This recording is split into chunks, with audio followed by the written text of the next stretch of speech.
ഇത് എത്ര പേര് ഒരു ദിവസം കൂടെ നിന്ന് ഫോട്ടോ എടുക്കുന്നു, എത്ര പേര് ഇത്ര ഫംഗ്ഷൻ വിളിക്കുന്നു. നമുക്കിതിൽ ഏതാണ് നല്ലത് ഏതാണ് ചീത്ത വല്ല അറിയാം. മൊഴിയെടുക്കലൊന്നും ഇല്ല. ഇത് അയ്യോ ഇതെന്ത് ഒന്നുമില്ല.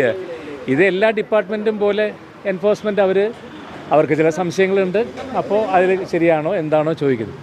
ഞാൻ നേരത്തെ ഇവിടുന്ന് പോകുന്നതിന് മുമ്പ് പറഞ്ഞില്ലേ, ഒരു ശബരിമല എന്ന് പറയുന്നത് നമ്മളുടെ എല്ലാ ഒരു വികാരമല്ലേ, ഒരു മലയാളി മാത്രമല്ല, നമ്മളുടെ ഓരോരുത്തരുടെയും ഒരു പ്രത്യേകതയല്ലേ. അപ്പോൾ അവിടെ നടന്നിട്ടുള്ള എന്തെങ്കിലും ഇങ്ങനത്തെ കൊള്ളരുതായ്മകൾ ഉണ്ടെങ്കിൽ അതെല്ലാം വെളിച്ചത്ത് കൊണ്ടുവരേണ്ടത് നമ്മുടെ ഓരോരുത്തരുടെയും കടമയല്ലേ.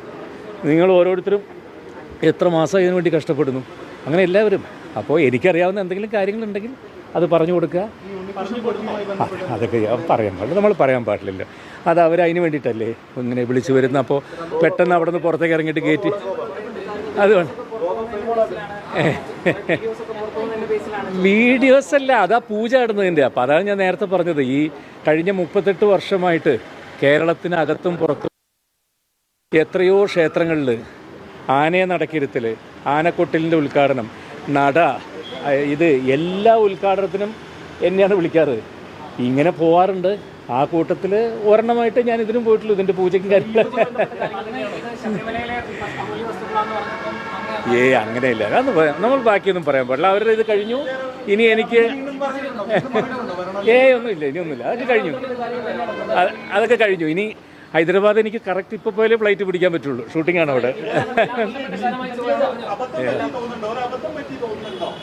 അങ്ങനെയില്ല. ഇനിയും ചിലപ്പോൾ വേറെ ഏതെങ്കിലും ഒരു അമ്പലത്തിൽ പൂജയ്ക്ക് എന്നെ വിളിക്കും.